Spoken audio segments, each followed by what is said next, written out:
Hello students, welcome to my channel.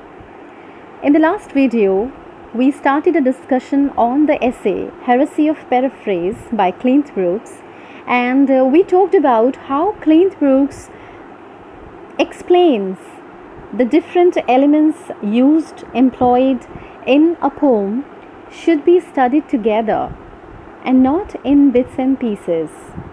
How it is important to read a poem with its entirety, taking all the elements attached to it into consideration.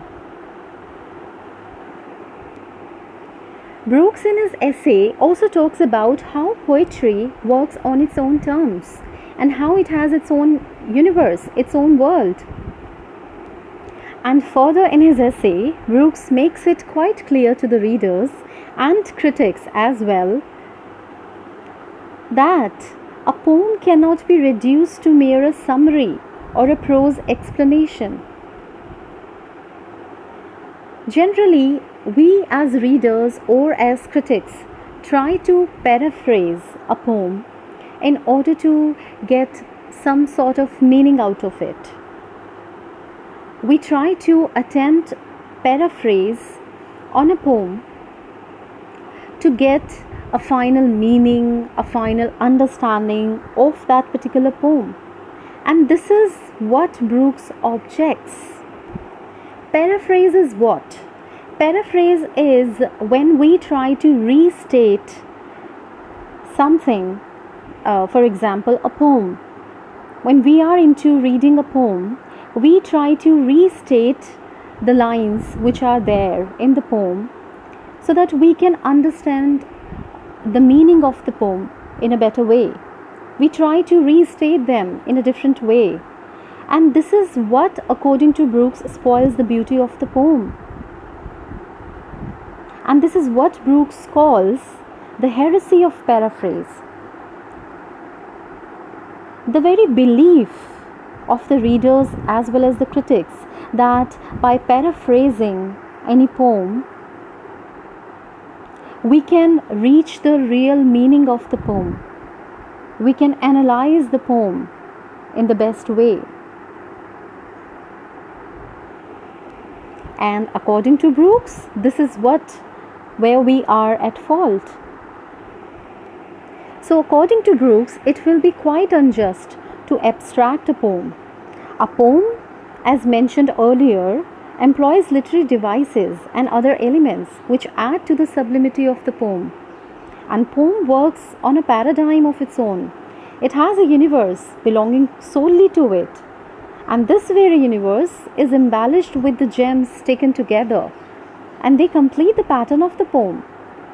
And this is how precisely a poem's reading should be undertaken.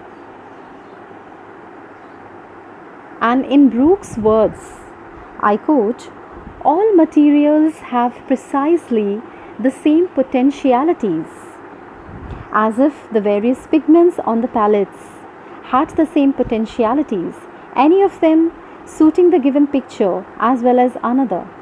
But what has been said, on the other hand, requires to be said. For if we are to proceed at all, we must draw a sharp distinction between the attractiveness or beauty of any particular item taken as such, and the beauty of the poem considered as a whole." So we as readers of poetry often forget to behold the beauty of the poem that lies in the structure. The readers rather lay emphasis on the backdrop pertaining to the contemporary socio-economic or political conditions or the biographical details of the author. We forget to look into the poem. We forget to look into the text. Rather, we try to search for the outside details, like the details about the author, the information about the author's life, the contemporary times where the author lived. And Brooks claims here that many in the process of so-called analysis of the poem get lost in the outside details, which do not and must not have anything to deal with the understanding of the poem. And this is exactly how the poem is reduced to merely a different piece of writing altogether, and that too so prosaic. Brooks further pronounces in his essay that any such poem on which the hammer of paraphrase strikes will certainly lose its grace and the poetic charm. In other words, a poem once paraphrased will no longer serve the purpose of poetry.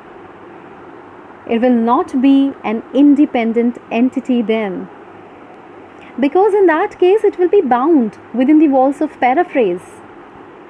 It will not remain free. So the poem paraphrased will no longer remain the same as it was, for the paraphrase will result into a piece of writing altogether devoid of its charm and poetic flair.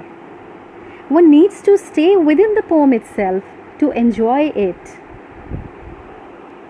And according to Brooks, the liberty of the poem is threatened as soon as paraphrase is devised in order to get meaning of it. Paraphrase limits the horizon and possibilities for a poem. Paraphrase binds a poem within certain meanings which are claimed to have been believed by a majority of people. Thus, certain meanings of the words and terms are fixed in this process of paraphrase, and everyone else is in a way instructed or conditioned to read the poem in the same manner, with the meaning manual handy. Every student perhaps can agree with this point, that even in our childhood we used to have some poems in English, Hindi, or whatever regional languages we had. Our teacher would tell us the meaning of each word and the message suggested by the very poem. Our understanding of the poem was limited to that only. We all started looking at the poem with all those meanings in our minds, and till date we carry the same impressions about the poem. It might be possible that many of the people are telling the same poem with the same meaning to their children. And this conventional practice of reading poetry is thus passed on to the new generations of readers and critics as well.